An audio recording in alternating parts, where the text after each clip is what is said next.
Hi everyone, Jennifer Blevins-Smith with Integral Clinic Solutions, and you're watching my YouTube channel, Navigating the Business of Medicine.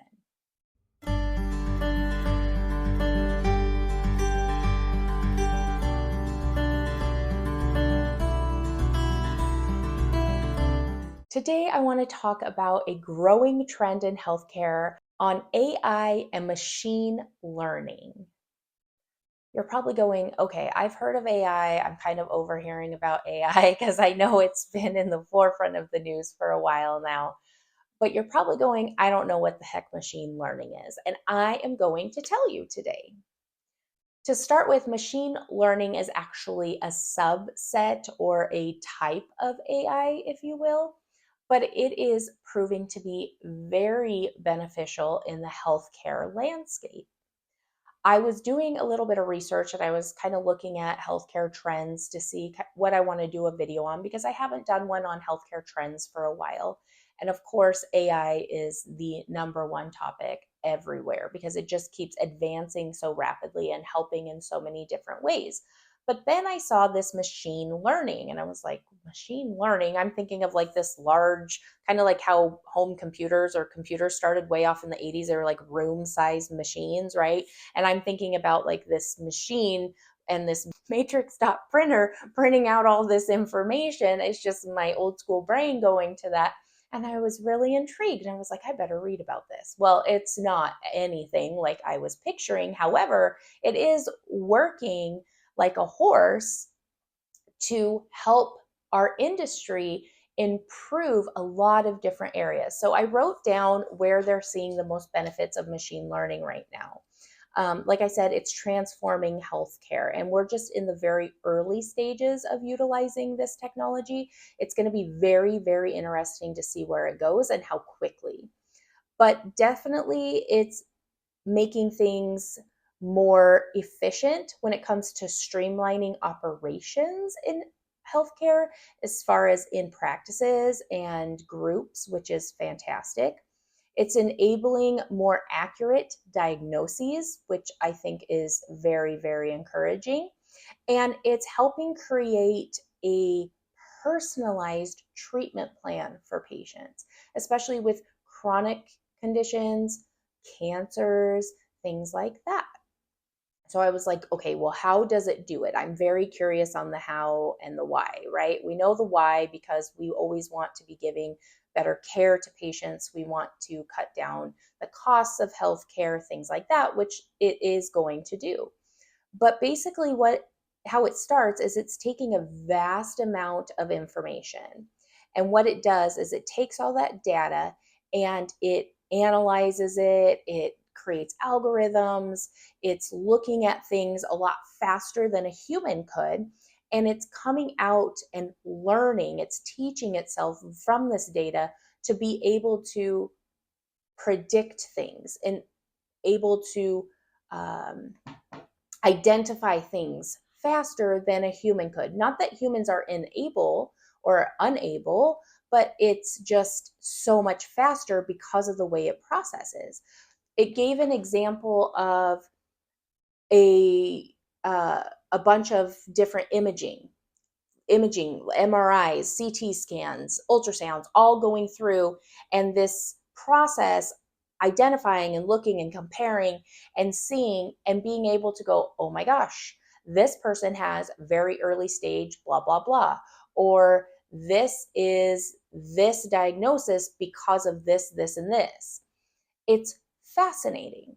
Also, it's taking data of people and even individuals, just on an individual. It's taking all the data of pre uh, condition health, how things were, things that changed, medications that were tried, their reactions or the outcome of those medications with the data points that you're looking, blood sugars, blood pressures, things like that.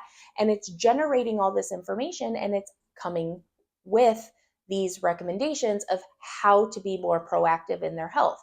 Maybe it's able to say, well, this type of medication didn't seem to be as beneficial as this medication, or they have this gene, because it said they will also consider genetics.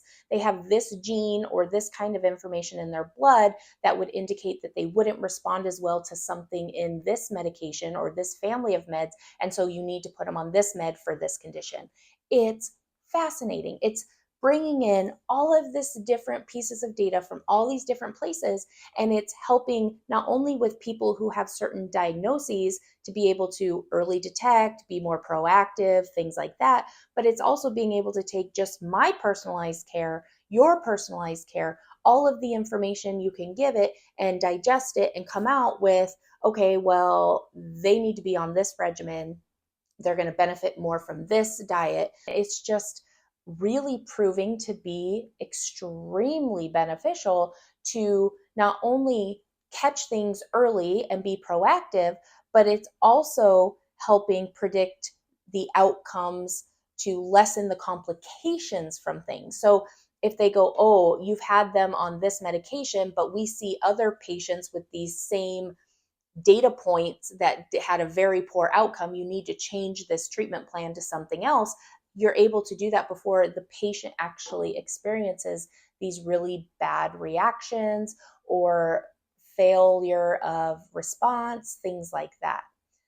This machine learning is, I want to dive deeper into it. I mean, I know I'm just hitting the tip of the iceberg on the research that I did, but I see this being very helpful for the diseases that we're identifying that we have no true treatment course or cure for.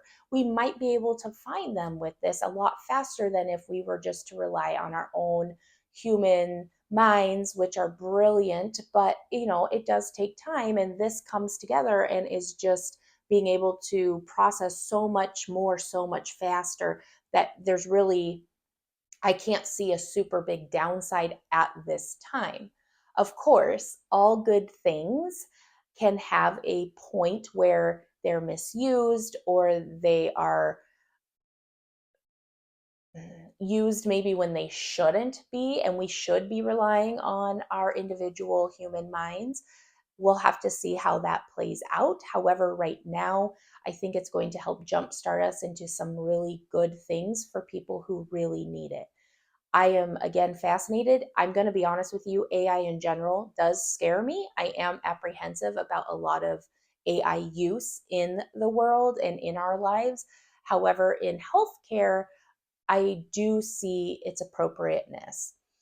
Just to quickly talk about the operations efficiencies, I already talked about that in another video, but it is allowing for things to be done administratively in offices to allow staff to have more free time to focus on things that they need to spend more time on and not waste their time on kind of the very basic stuff. It's assisting with billing, it's assisting with documentation, it's helping with submission of medical records where things need to go.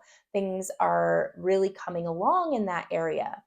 And I was very happy to see in the article that I was reading about all these improvements in technology helping in healthcare, and it talked about the machine learning. It said specifically that AI is not intended to replace anybody, to replace anything, anybody's job. It's to just complement it, to take over some of the tasks that we can give to an electronic automated process in order for staff to be able to focus more on patient care or other areas of the practice that need more attention. And I think that is very appropriate because I never have felt that AI should replace anybody's role in healthcare because we all serve a very important spot and important role in what we do in order for people to have a positive experience, whether it's another staff member, a provider, or your patients.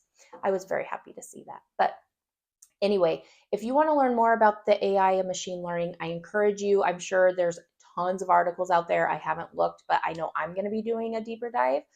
I encourage you to stay on top of listening for the changes in this because I do know this is a growing topic, and I encourage everyone to stay up to date on any kind of emerging technologies, data knowledge to help you be a better provider, administrator, staff member, whatever it is, to do your own job. So if you have any questions or comments, please leave that in the comments below.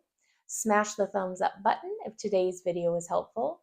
Subscribe to my channel if you haven't already, and please share this with any of your colleagues whom you feel would be interested in this topic. Thank you for the support. I hope you're well, and we will see you next time. Bye-bye.